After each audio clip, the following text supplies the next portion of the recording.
സർവം കൃഷ്ണാർപ്പണമസ്തു. സർവധർമ്മങ്ങൾ വിട്ട് എനിക്ക് ശരണം.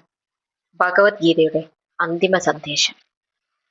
പ്രിയപ്പെട്ടവരെ, ഭഗവത്ഗീത ഒരു യുദ്ധഭൂമിയിൽ ജനിച്ച ഗ്രന്ഥമാണ്. എന്നാൽ അതിന്റെ സന്ദേശം യുദ്ധത്തെക്കുറിച്ചല്ല. ഇത് മനുഷ്യന്റെ ഉള്ളിലെ യുദ്ധത്തെക്കുറിച്ചാണ്. ശരിയും തെറ്റും തമ്മിലുള്ള യുദ്ധം, ധൈര്യവും ഭയവും തമ്മിലുള്ള യുദ്ധം, വിശ്വാസവും സംശയവും തമ്മിലുള്ള യുദ്ധം. ഈ മുഴുവൻ ഉപദേശങ്ങൾക്കും ശേഷം കൃഷ്ണൻ അർജുനനോട് പറയുന്ന ഒരു അവസാന വാക്യമുണ്ട്. സർവധർമാൻ പരിത്യജ്യ മാമേകം ശരണം വ്രജ അഹം ത്വ സർവപാപേഭ്യോ മോക്ഷയിഷ്യാമി മാ ശുചഃ. ഇത് കേൾക്കുമ്പോൾ ഒരു സംശയം വരാം. കൃഷ്ണൻ നമ്മോട് എല്ലാ ധർമ്മങ്ങളും ഉപേക്ഷിക്കാൻ പറയുകയാണോ? ഇല്ല. ഇവിടെ ധർമ്മം എന്നത് മതം മാത്രമല്ല, ആചാരങ്ങൾ മാത്രമല്ല. ഇവിടെ ധർമ്മം എന്നത് ഞാനാണ് ശരി എന്ന അഹങ്കാരം, എന്റെ വഴിയേ ശരി എന്ന പിടിവാശി, എന്റെ കർമ്മം കൊണ്ടാണ് എനിക്ക് രക്ഷ എന്ന തെറ്റായ വിശ്വാസം. ഇവയെല്ലാം വിട്ടുകളയുക. ഭഗവാൻ ശരണം പ്രാപിക്കുക. ശരണം പ്രാപിക്കുക എന്നത് ദുർബലതയല്ല, ഇത് ഒരു വലിയ ബോധമാണ്. എല്ലാം ഞാൻ നിയന്ത്രിക്കണം, എല്ലാം ഞാൻ തീരുമാനിക്കണം, എല്ലാം ഞാൻ തന്നെ ചുമക്കണം.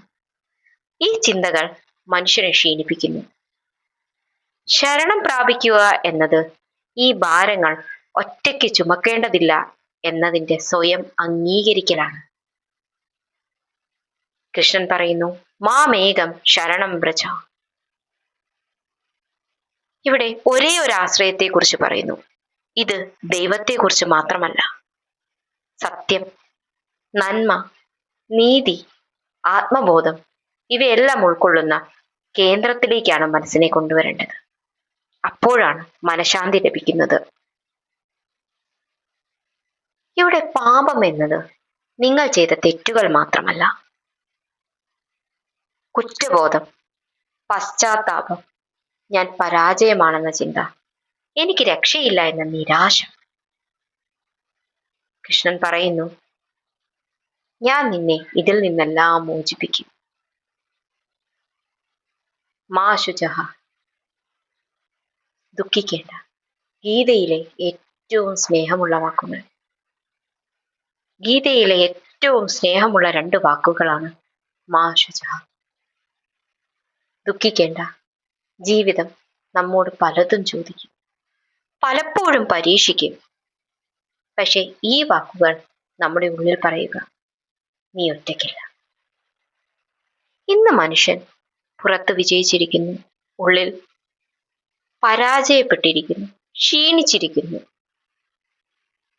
ഈ ശ്ലോകം നമ്മളോട് പറയുന്നത്, എല്ലാം നിയന്ത്രിക്കാൻ ശ്രമിക്കേണ്ട, എല്ലാം സ്വന്തമാക്കാനും ശ്രമിക്കേണ്ട. ശരിയായത് ചെയ്യുക, ബാക്കി സമർപ്പിക്കുക. ഇതാണ് മനഃശാന്തിയുടെ വഴി. പ്രിയപ്പെട്ടവരെ, ഗീതയുടെ ഈ വാക്യം ഒരു ഭീഷണിയല്ല. ഇത് ഒരു സ്നേഹപൂർണമായ ക്ഷണമാണ്. ക്ഷീണിച്ചിരിക്കുമ്പോൾ, ഭയപ്പെട്ടിരിക്കുമ്പോൾ, ആശയക്കുഴപ്പത്തിലായിരിക്കുമ്പോൾ ദുഃഖിക്കേണ്ട, ശരണം പ്രാപിക്കൂ. സർവധർമ്മങ്ങൾ വിട്ട് എനിക്ക് ശരണം. സർവം കൃഷ്ണാർപ്പണമസ്തു. നന്ദി.